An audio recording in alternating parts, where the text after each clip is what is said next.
Good morning, good afternoon, good evening, everyone. Welcome. As many of you already know, my name is Alex Kron, and I'm BPOC's Digital Operations and Collections Information Analyst. And here with me as my co-host is Nick Honeysett, BPOC CEO. We are back with another episode of Dreaming of DAM. In today's episode, we have Samantha Norling, Anne Young, and Daniel Keller from the Indianapolis Museum of Art at Newfields to talk about an exciting project that they've been working on to update their collections data and infrastructure. Now, before we get started, I want to mention that we ask that you put any questions that you have in the Q&A section. Please feel free to use the chat for comments and discussion. If you need captioning, you may use the Zoom captioning that's available to you, or we have the Otter AI live streaming service up in the left-hand corner.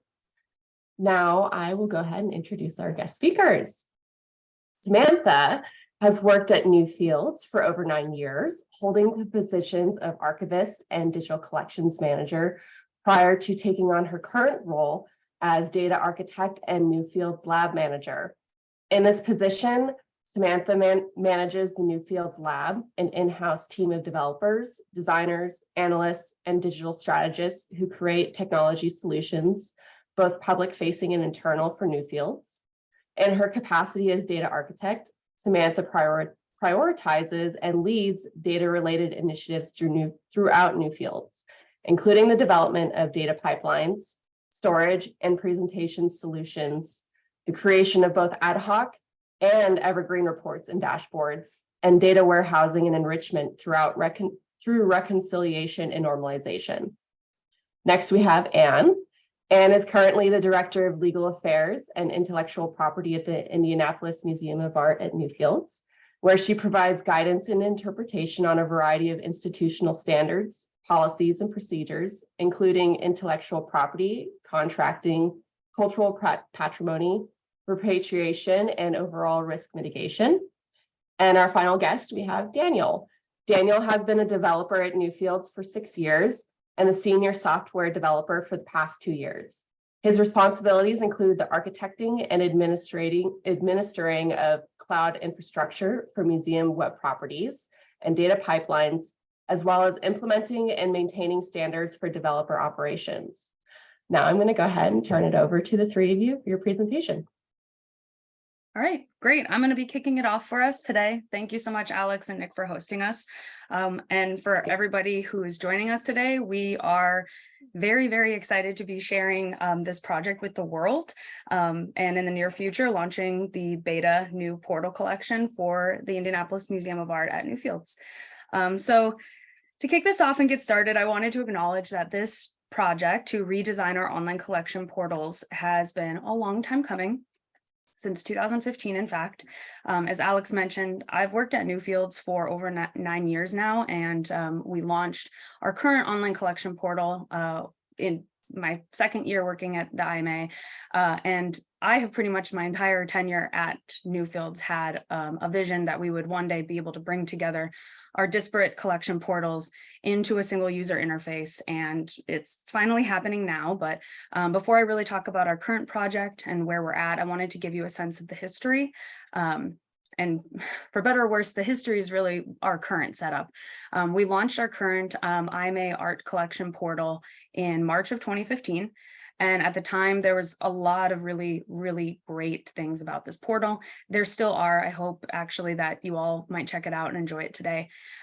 We really endeavored for the first time as an institution to take a mobile-first design approach based on the fact that our users were coming to the website using largely mobile devices. We had a huge emphasis on open access that I'm just going to say that much right now because Anne will speak significantly deeper into that topic in just a few, just after me. But we also had a lot of value added content in that portal that we didn't have before in our online collections. Things like embedded video content, extended gallery labels, all of that good stuff. But I do have to acknowledge, we've lived with this collection site now for 8 years, that there are some not so great things. Some of those things that we had plans to expand on and fix, we would like to and we plan to, that really never came to fruition. We never automated the cataloging and data pipelines for that value add content I mentioned. So it's kind of static unless somebody makes a manual update to add a new embedded video, for example. And we're not making many manual updates, so they're just not being added to the site, even though we're creating that content. The site relies on static HTML pages, which was a decision that was based in wanting the site to be very performant and speedy for people accessing the pages. But we really have compromised a lot on the flexibility when we need to make updates to the site. We essentially have to regenerate tens of thousands of static HTML pages. And so it's just not flexible like we need it to be. And realistically, we've just learned a lot of lessons from the feedback that we've gotten. The example I like to use actually with this screenshot that I have here of the landing page of the current portal site, you're immediately confronted with a search bar. And if you come to the site and you don't have a specific search in mind, it can be really intimidating, and we're not really inviting people to browse. So that's something we're going to fix in the new collections portal. I mentioned that we have disparate portals. We actually have a separate portal for the institutional archives and manuscript collections that are housed by Newfields. We launched just a few months after the art collection portal. You can see that the design really mirrored the art collection portal, which was created a lot of great synergy. Also, a really great thing about this site is that all of the archival content, it's 100% downloadable, which is great. We also introduced this proof of concept referenced items from the IMA collection section, so that if you were viewing an archival item and it was related to the art collection, you would see that relationship and be able to click and go right to the art object. But that never really went past proof of concept. I think there's maybe 36 records that have that feature where we experimented with that cataloging and that feature. It's also a completely static site. There are no automated data pipelines on the back end, like our art collection, which syncs nightly. So we've only pushed collections to the portal twice since 2015, not great. There's no collection level archival data, so we really only have individual digitized archive items. We don't really get into that good, archival aggregates of series and sub-series and how the individual pieces relate to the overall collection structure. So we're really looking forward to finally adding that in our new current portal. The third leg of our current project that I want to call out is IMA's exhibition history. The Indianapolis Museum of Art was actually founded in 1883 as the Art Institute of Indianapolis. And we have hosted hundreds, if not thousands, of exhibitions in that history. And we used to have our art exhibition history on our institutional website. But unfortunately, when we launched our new brand, our umbrella brand Newfields, and imamuseum.org went away and was replaced with discovernewfields.org. All of that information was essentially lost to the internet, at least to the live internet. So currently data about our past exhibitions lives on our website on the archives page as a spreadsheet. So no media, interpretive content, all that good stuff. We did capture almost, I want to say most, let's say 90% of imamuseum.org and many, I would say probably like 5 decades worth of exhibition history pages in our Conifer account, which is our web archive. And so I did link that here, so you can see what that exhibition history used to look like on our website. So now that I've set the stage there with really the kind of 3 elements that we have that we're trying to actually expand on the open access and make more integrated with this redesign portal, I'm going to talk about the current project that we are in the middle of, which is a grant-funded project. It's IMLS, Museums for America grant that we were awarded in July this past year. The project is a 2-year-long project that will end August of 2024. And really the high-level goals are to break down the silos between our art and our archival collections, bringing back the exhibition history to the web, all incorporated into a single access portal online. We will also be implementing open access and technological advancements that have really passed us by in the 8 years since 2015. And both Anne and Daniel, they'll talk in great detail about those components. I did want to make a quick note here about staffing. I know when people share projects like this, it's always important to be really upfront about the kind of resources that we're putting into this project. We do have 2 grant-funded positions. I want to say these are 18, 20-month positions, a metadata and digitization specialist, Corey Barber, and a rights researcher, Emma Carter, and they are really indispensable to this project. Internally, we are committing a lot of staff resources and financial resources, in the form of time, in the form of like servers and all those expenses. Staffing for the Newfields lab is really key to this project. The Newfields lab is 3 software developers, including Daniel, 1 interactive designer who's doing all of the design for the website, and myself as the data architect. And then we have a really important representation from legal affairs and IP, the library and archives department, and our foundation relations manager, of course, to manage the relationship with the IMLS. And as needed, we do have an extended stakeholder group with representation from a number of departments, and we'll add some departments in there too as needed, like marketing and communication, as we're getting close to launching the beta and the official formal site. I mentioned before that the role of the 2 grant-funded positions is really key here. Institutionally and internally, we are completely committed to supporting this portal. All of the building, the creating of the pipelines, the systems that we manage, those are all internal funds. They're budgeted for annually. We pay for them. The role of the 2 grant-funded positions is really key to this project, though, because what they're doing is essentially populating the portal in a lot of ways. We already have, data about our archives, about our art collection, but they're really creating those relationships and cataloging those relationships across the 2 collections. And so them cataloging and researching and putting in all of that work is really what's going to make this portal really just full of all of those connections and encourage people to go from, an art page to an archives page into the exhibition history. We are also partnering with Smallbox, which is an Indianapolis-based creative agency, and they are helping us do conduct user experience testing at each phase of the grant-funded project.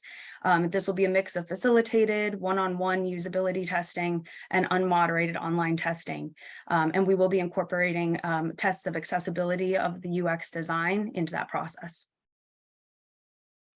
All right, so to close out my part of this presentation, I'm actually going to give you all a sneak peek of our design mockups for each part of the portal, and I'll be highlighting the phases of the grant. That's how we structured our grant application. We're committed to creating the art beta, and then we will enrich the portal with open access, exhibition history, and archival editions.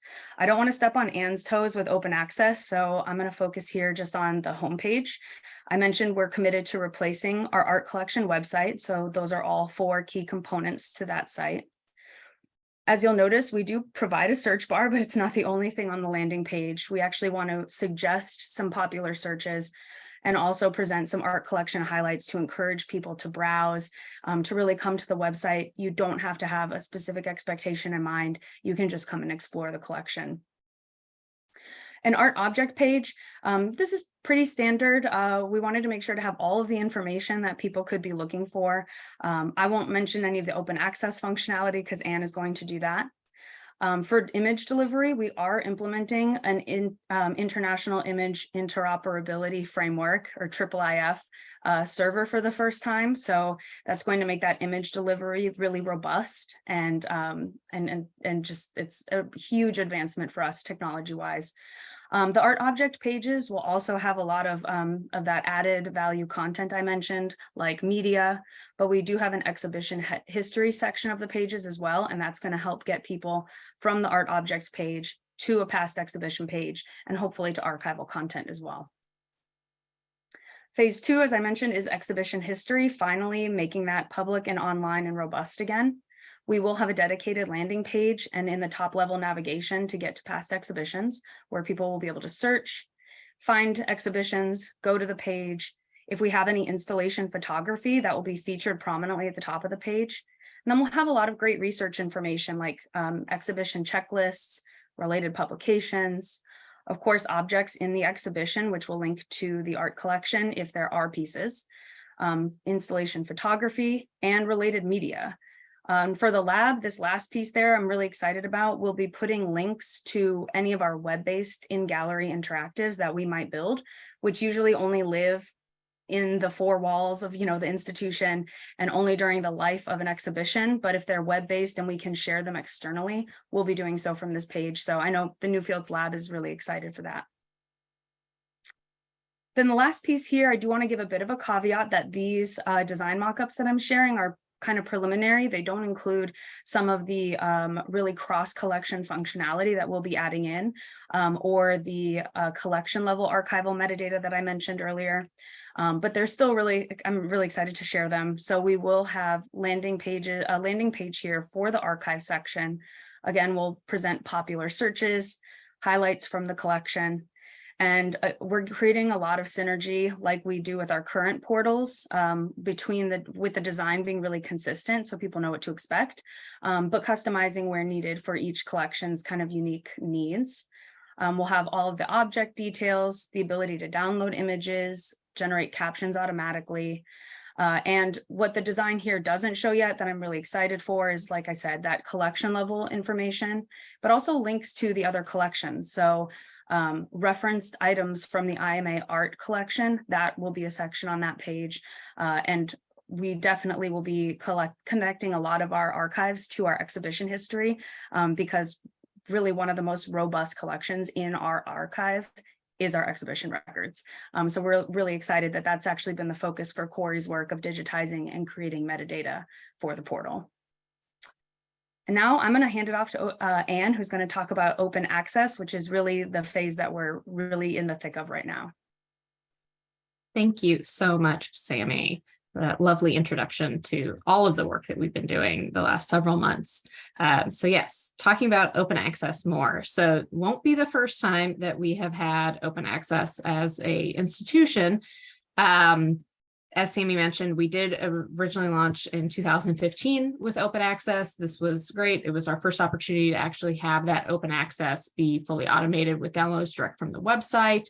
And we, at the time, we were still very interested in capturing information about each use or intended use of downloaded materials. So capturing that information and how we could use it. However, we've learned a lot over the last 8 years for it, and for better or for worse, there were a lot of aspects of it that pretty quickly became outdated. Notably, rightstatements.org launched less than a year after we released our initial open access in 2015, which kind of very immediately, at least on my end, made us feel all of a sudden very out of date and not completely up to speed on everything.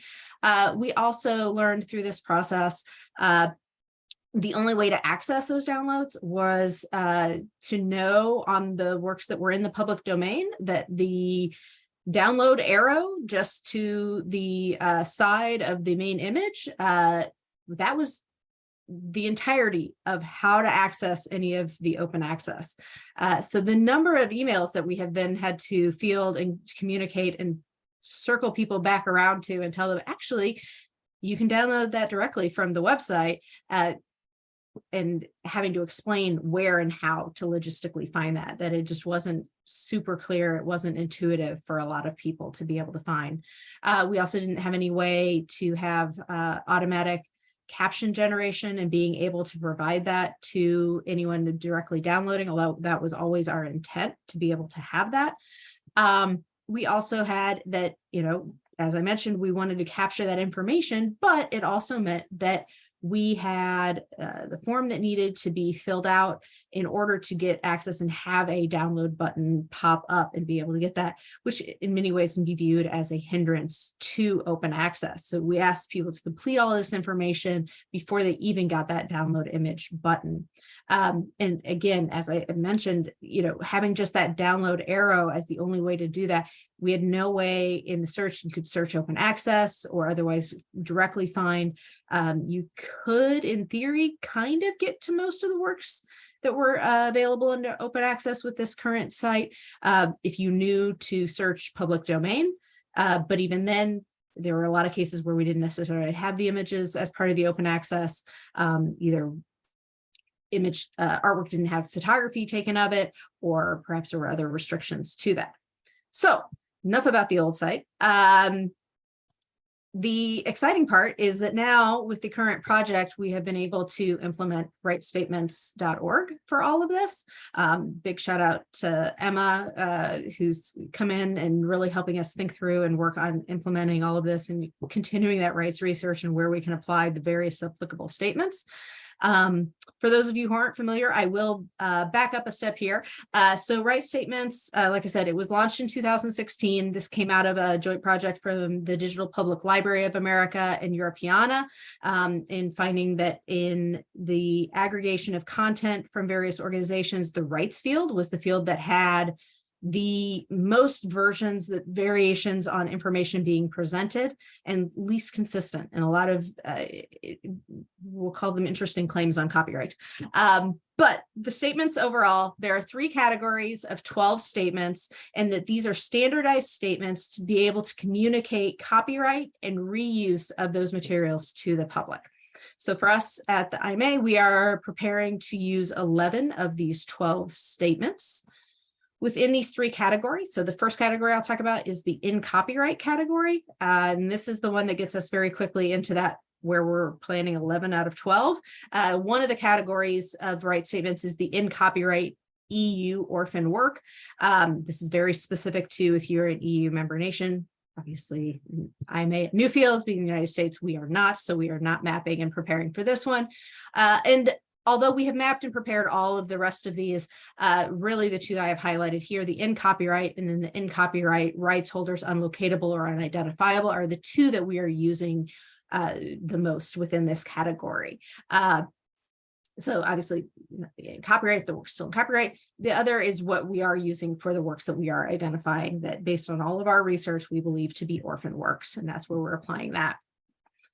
The second category is the no copyright category. Again, mapping and preparing for all of these to be used, but we are primarily using the 2 highlighted here.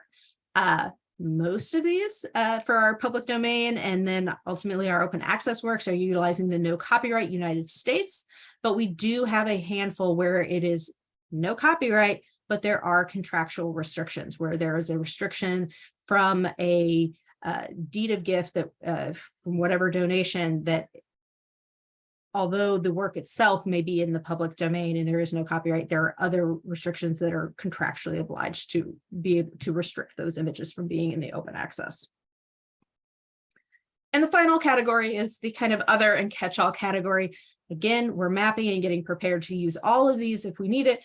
But the one that we are using the most is copyright not evaluated, which is largely the group of, and Emma could correct me here on the exact number, but I believe it's like 10,000 records in our catalog that we are still working on doing that research and to identify and associate rights records with catalog object records.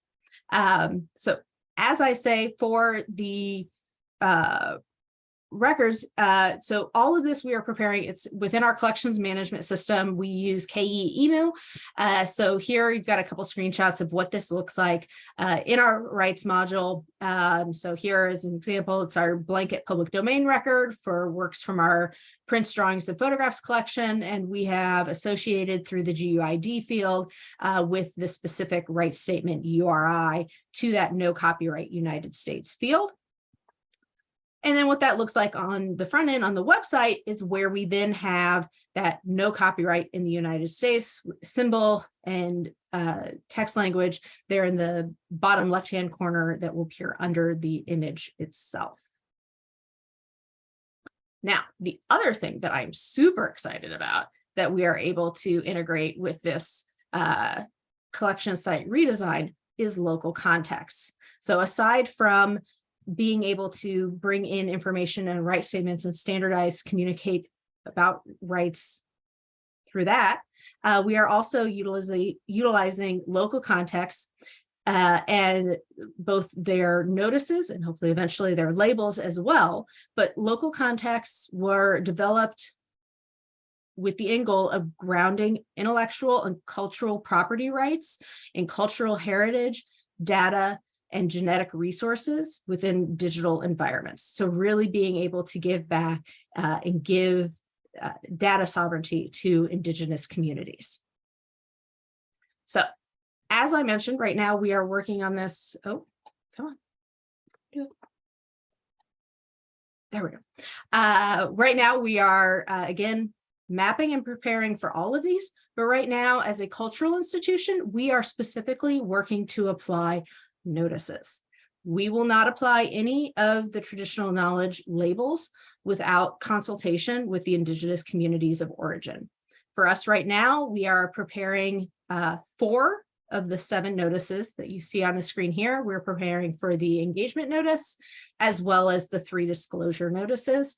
The collections care notices are something that we would perhaps eventually apply, but again, after consultation with the Indigenous communities.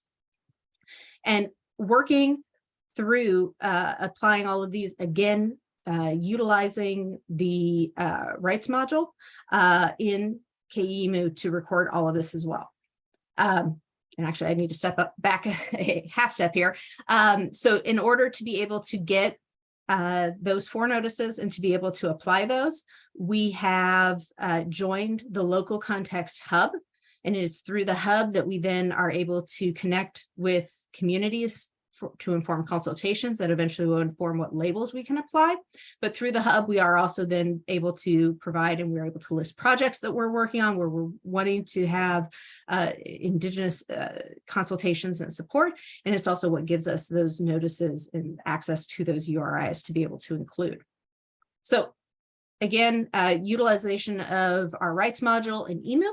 And what we have actually done here is we have created a blanket rights record for each of the notices that we are utilizing. But instead of a rights type being that it's in copyright or it's in public domain, here we have the rights type. This is the blanket record for the open to collaborate notice.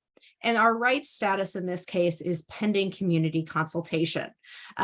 And then again, using that GUID field to be able to put in the very specific URI to that.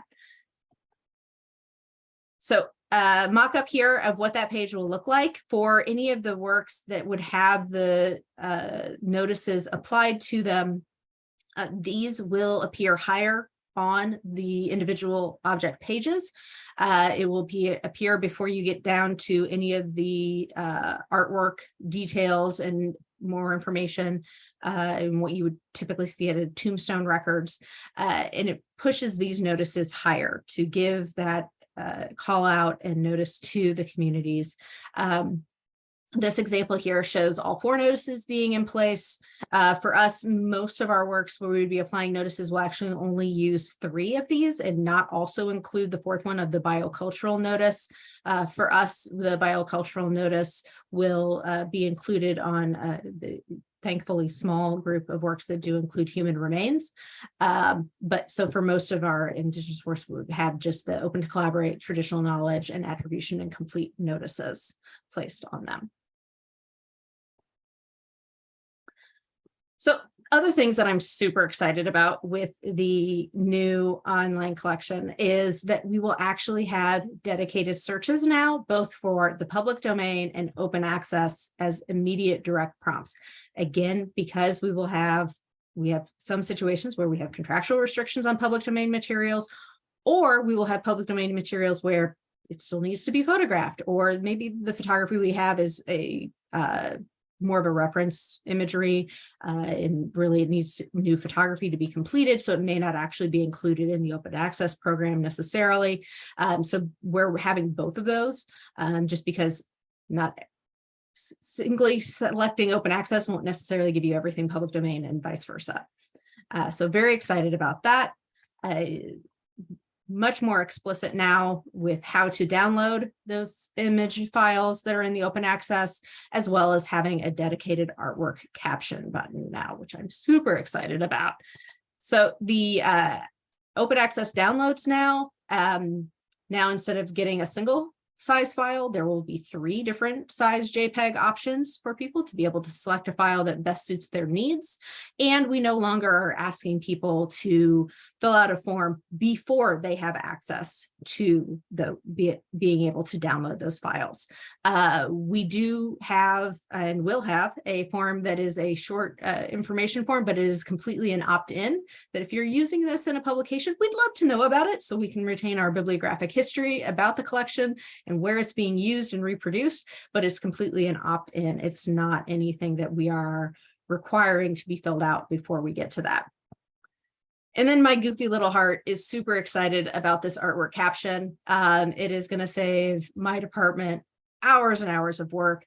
So right now here you see the mock-up of what this will look like in the general mapping, but eventually this will actually be populating from EMU, from the CMS, and will actually give the end user the actual prepared and drafted caption based on the available data in our CMS, which is super exciting. Very, very, very much looking forward to that. With that, I will turn it over to Daniel.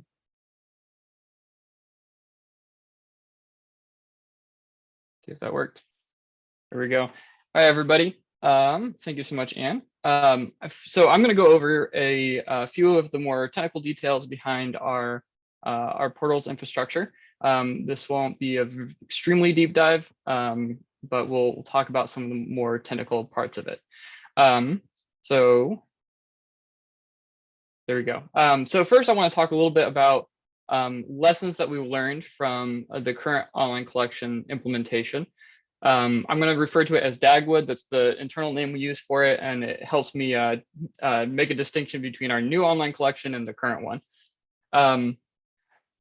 So our current online collection, or I'm sorry, Dagwood is built out in a monolithic model. What this means is that the entirety of the parts of the project are stored on a single server. That's the collection front end, the archives front end, the main, the Dagwood API, the data API, all of the collection images, the search engine, the code that gets data from EMU, as well as Piction, which is the digital asset manager that we use, is all on a single API, or I'm sorry, is all on a single server, which means that if we ever need to update any single part of this collection, or if we need to upgrade the server as a whole, it's very challenging to do without accidentally damaging another part of the collection. The backend and front end share the same framework, so updating the framework is very challenging. We, alongside this monolithic architecture, we also do not have very good developer operations. So we don't have automated deployments of code. We don't have any automated testing. We don't have a style guide. There's no documentation. There's poor logging. It's very challenging to make changes to the code, and it often results in unforeseen errors. Images can often be inaccessible to unexpected permission changes. With files, our search engine randomly crashes. And often these are things we don't hear about until someone emails us or gets in contact with us. The monolithic model is also not very scalable. This means that our main server, our Dagwood server, has to be larger than whatever traffic capacity we anticipate. If the server is too small, then it will get bogged down when too many people come. And if it's bigger than what we need, it won't get bogged down, but we end up paying for resources that we don't need to pay for. This is our current map. On our right, you can see Piction and EMU. We do have an on-site server, which throws data over the firewall to a off-site server that's up in the cloud. Originally, this server was on-site, and that resulted in some responsibility confusions between our IT department and the lab. And we really chose to move that into the cloud to kind of distinguish what the responsibilities are of our developers are. So our current our new online collection will follow a microservices model. So the idea behind microservices is that we are breaking up the many responsibilities of that single server into smaller separate applications that each handle a single task. So as I mentioned, we do utilize cloud services. Ours of choice is Amazon Web Services, but many of the things that I'm going to be discussing here are applicable to other service providers. So if you're using Azure or Google, they'll often have parallels. So I'm always overwhelmed when I see large maps like this. So I'm going to go down in detail and dive into the different parts of it. So as I said, we're using a microservices model. The benefit of using microservices is if we need to update in any specific part of the collection, we can do so without worrying about breaking another portion of the collection. So for example, if we need a new style system for our front end, we don't even have to touch the data pipelines. Or if we need to migrate the API itself to a new framework, none of our front end websites need to change to make that happen.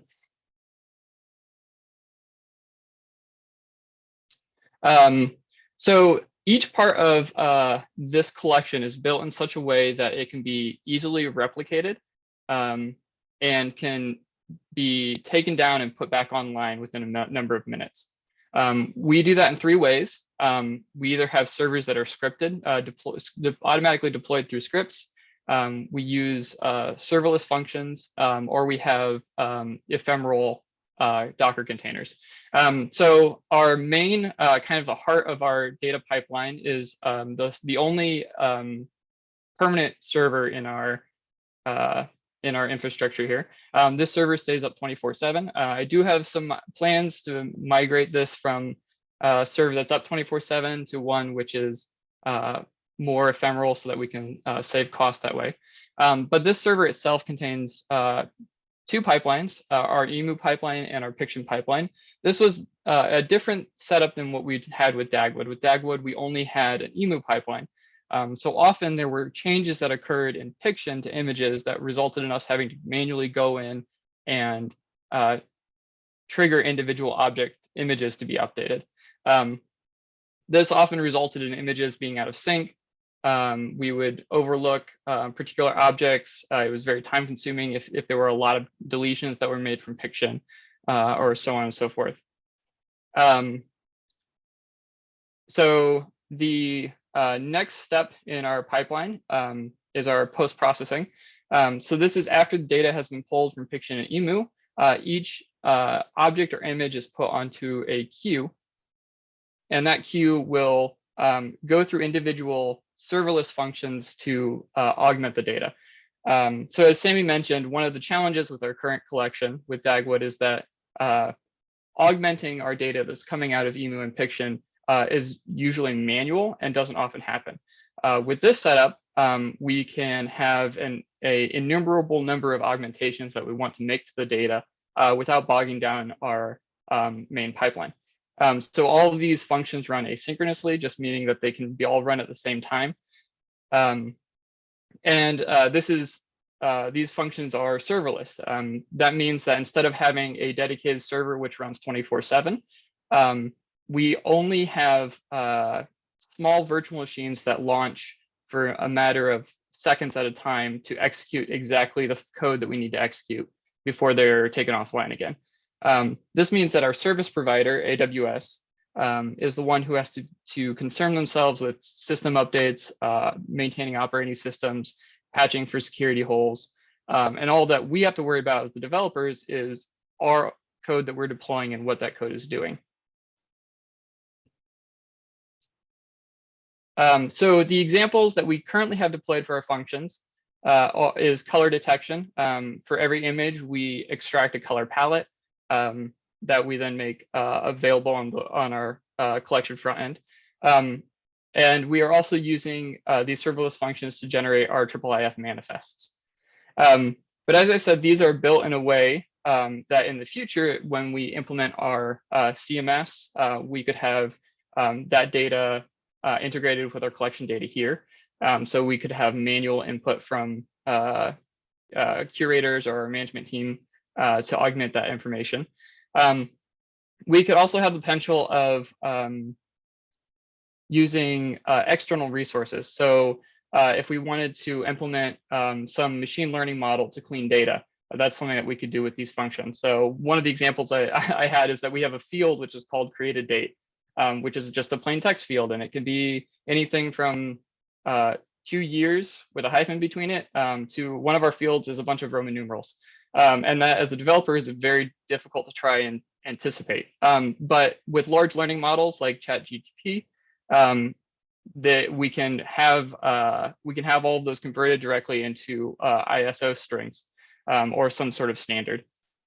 This isn't something that we've currently implemented, but we're in the discussion phase for potential future projects. As Sammy also mentioned, we have implemented a IIIF server for our image delivery. The one we've chose to go with is Cantaloupe Image Server. It's maintained by the University of Illinois. And in my own research, I found to be the most reliable option. It supports the IIIF Image API version 3. And it's also easy to containerize. So a Docker container is a package of software that contains all the necessary elements for that code to run in any given environment.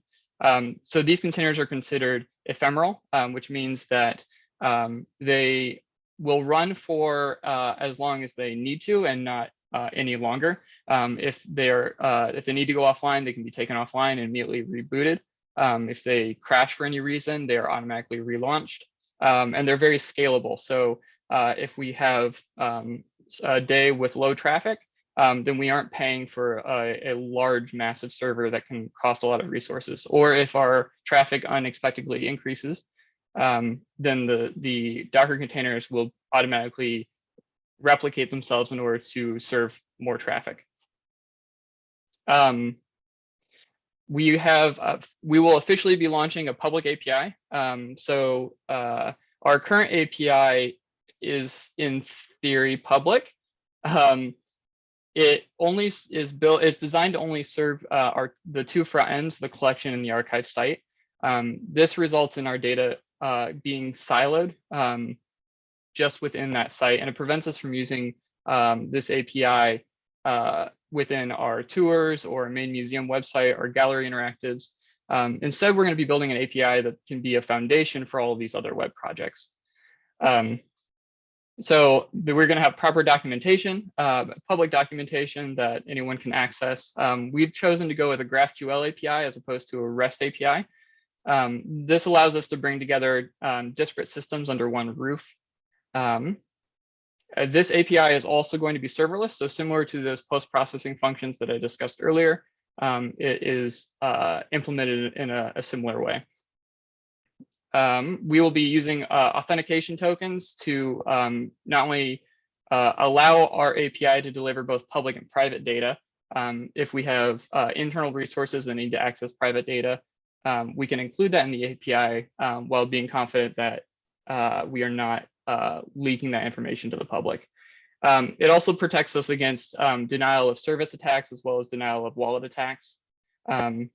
So we can kind of have an idea of how our API is being used. And then we can better, through community feedback, better provide for the museum community as a whole. We'll have we'll have forms that will allow people to give us feedback as well as provide bug reporting. And then the final piece of this infrastructure is the front end. So as I mentioned earlier, these are all going to be deployed serverlessly, and they are going to be entirely separate from other portions of the pipeline.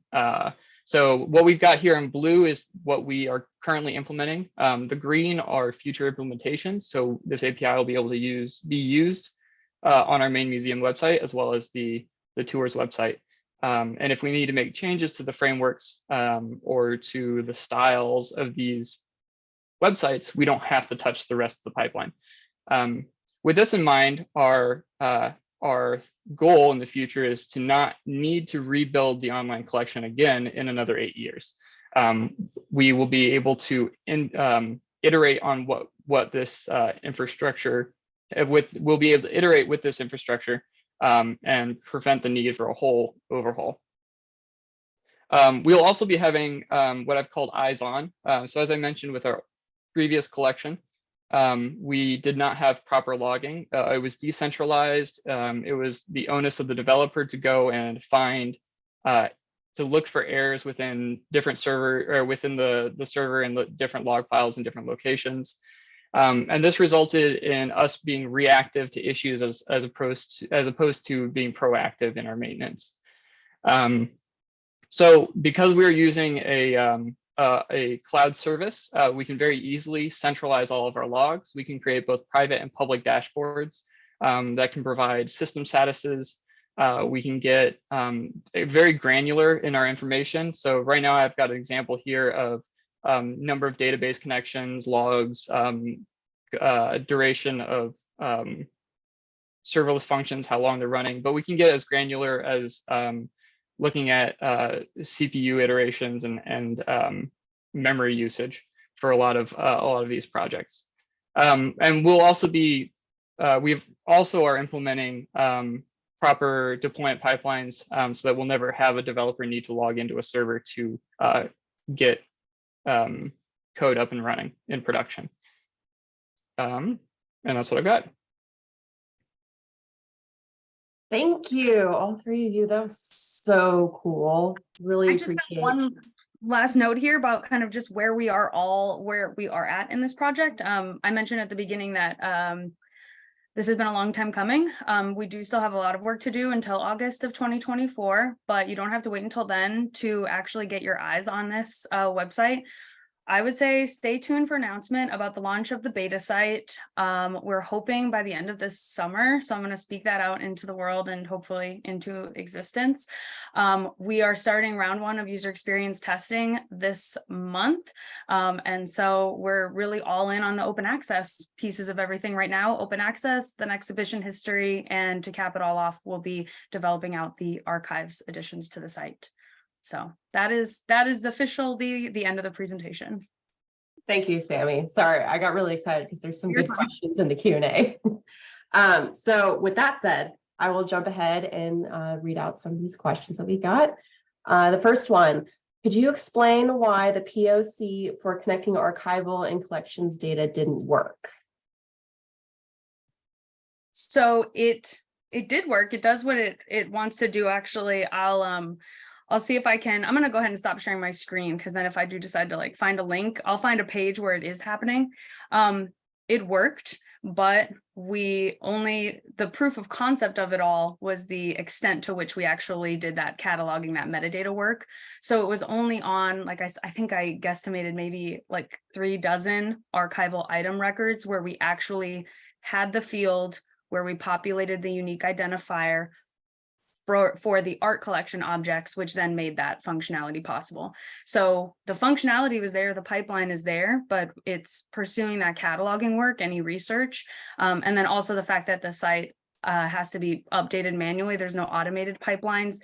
It didn't really incentivize anyone to do that cataloging work. So now this will be fully automated, nightly syncs. We'll have tons and tons of motivation to create that sort of cross collection connections in our metadata. Great, thank you, Sammy. Next question, what technical solutions are you applying to rights issues as you have rights researchers working alongside the digital development? This is in relation to what Daniel mentioned with regard to authentication API. Will you use that to limit digital access?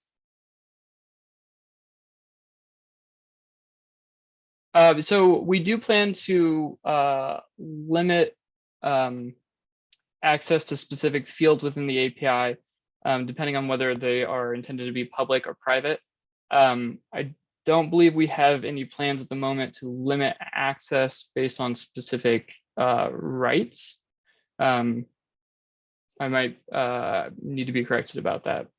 No, I don't think we do. With the exception of things that we've already put in place where we had the handful of things in the public domain, but we have contractual restrictions. Otherwise, if it's part of our open access program, it's part of our open access program. We're not going to restrict it in any way. And then separate from that, we are adding as part of our content disclaimer and usage statement that will be in the, I guess, the footer. I don't know if that's, sorry, Daniel, Sammy, correct me if I'm wrong on the actual technical place at the bottom of the page, on each object page, where we make it very clear that we make our metadata available under a Creative Commons 0 waiver. And we also clearly delineate there that the Indianapolis Museum of Art at Newfields does not claim copyright to digital surrogates of any of its artworks, whether the underlying artwork itself is in the public domain or in copyright. Great, thank you. Next question. Can you talk about the artist/creators field that seemed hyperlinked? Are you usual, or I think they mean, are you using the Getty ULAN? If yes, how do you deal with their often outdated information? That's a fun one. Yeah, so I will be doing a lot of reconciliation work across our party records. So EMU has the parties module, which is where we maintain all of our information about artists, but other, parties as well, organizations. So like lenders or venues for exhibitions, they're all considered party records.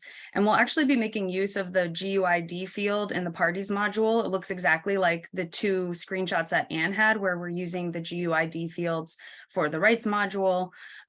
We will also have that for our parties records. So if I'm going to do some work, I personally, and I'm happy to, if anyone wants to reach out to me to get more information about this, I make use of OpenRefine to do a lot of my reconciliation work. The Getty has made a reconciliation service available through OpenRefine that actually makes that process, which can be very tedious, less tedious. And so I'll probably be working with Corey as well to introduce her to OpenRefine and have her do some of that reconciliation work so we can get those Getty union list of artist name URIs into our database and manage them there. The other thing is about outdated data, and I think it bears repeating, like if you find outdated information, submit it to Getty. I have had them tell me so many times where I'll kind of like him and haw about things missing, but they want us all as, experts in our particular geographic areas or our topics of different artists. They need us to be the ones who tell them when there are entities that are missing. So I would just +1 for actually reaching out to Getty and contributing to their thesauri if you have that information. Absolutely. And I think you might have answered this already, but I'm going to read it out loud just in case you want to expand on it. Did you refer to Creative Commons when navigating open access?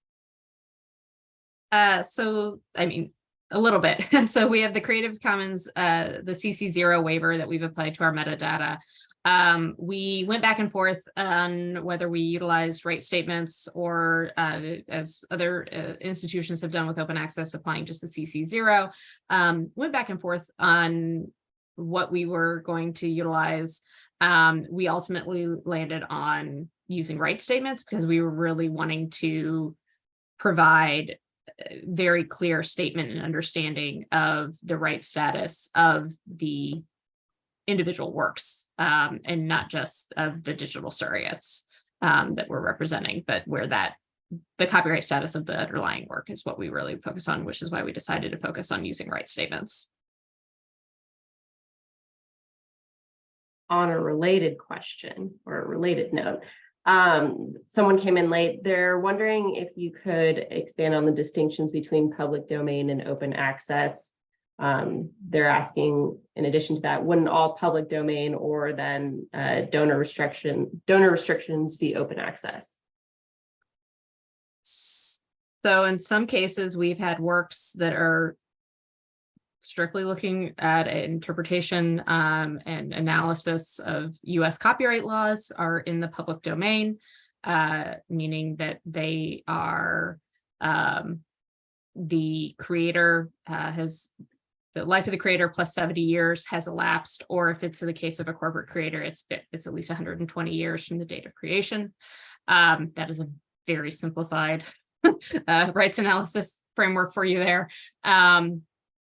However, just because something under copyright law has moved into the public domain does not mean that you couldn't have contractual restrictions that have been layered on top of that. So in some cases, we have works where the gift agreement and restrictions from donors actually then supersede whatever is in the public domain, and we are still contractually bound to those restrictions that we could have. So that's why there is that distinction.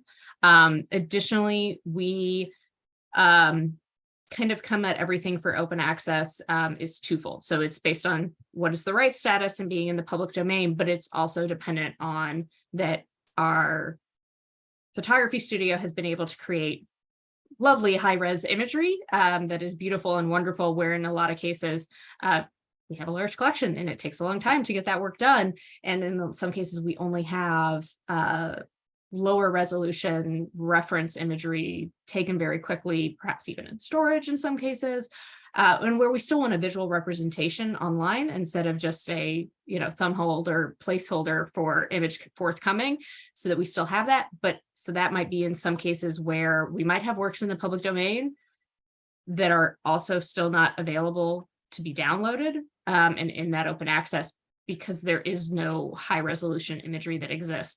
Or if there is quote unquote high resolution imagery that exists, it's much older imagery and it might actually be a transparency or a slide. And in which case it probably is better at this point to actually get those works back in the studio and actually photograph them with actual digital equipment rather than at this point trying to scan and digitize an older transparency to get the best possible visual representation and best possible digital surrogate. So that's why there is that distinction. Yes. Ideally, at some point, absolutely everything in the public domain will be absolutely everything in the open access, but right now there is kind of that distinction between those two searches. Thank you, Anne. Daniel, I see you typing an answer to the questions. You want to answer it verbally? Yeah, I'm not typing. I have my text indicator just sitting there waiting. I'm trying to think through this. So I think what you want to read I it might out need to be loud? corrected, but yeah, go ahead and read it out loud. Okay, with the pending public API and the general overhaul of the entire pipeline, curious about any decisions you've made or ongoing thinking about how to navigate a data model for these disparate museum and archival collections. That's an excellent question. So I'm trying to I might need clarification on what's trying to be asked here. I think what is trying to be asked is how, from a technical perspective, do we create relationships between our archives and collection models? Is that accurate? Yeah, I think I can jump in and help answer this one. And hi, Dan, good to see you in this attending the session here. So right now we are creating metadata application profiles per collection, based on kind of mapping for the backend field names and all of that. But to your question about, having a more, consistent or single model that can be kind of applied and best fit, I suppose, for each piece. Really, I think in the future, we're hoping to implement linked art and that data model, which is based on the SciDoc CRM. Obviously, as I know, Dan, you're familiar, hopefully many people are, but if you're not, linked.art is the website for this standard. And I've been a part of that editorial board for years. I wish I could say that we are already implementing linked data at our institution, but honestly, as you saw, there's so much work that we needed to do to get our house in order that is going to be saved for a future phase.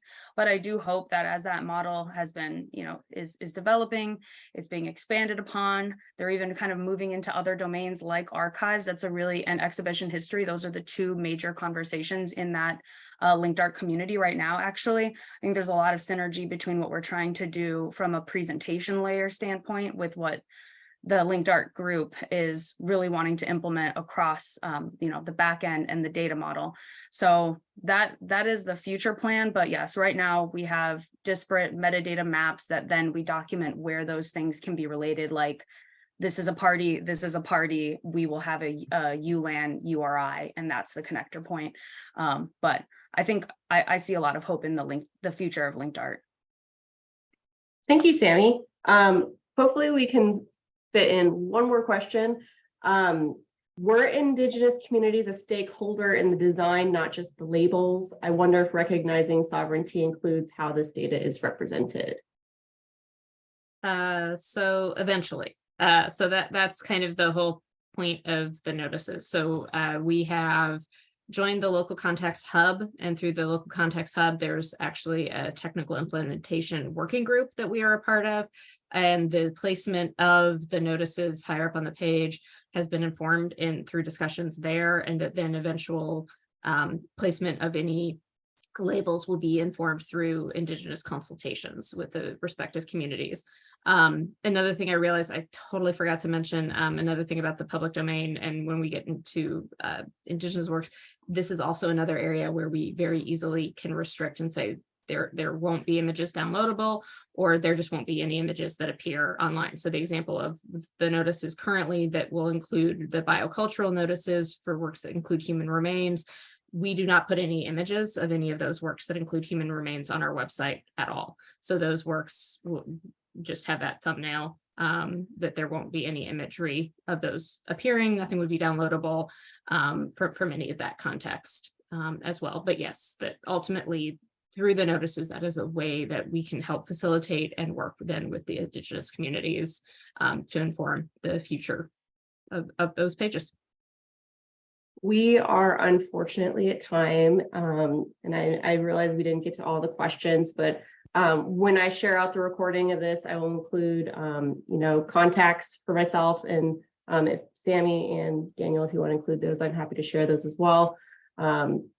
Thank you again for sharing this incredible project. This was such a fantastic, amazing presentation. And as someone mentioned, it's very relevant to everyone in the field, and it's so important.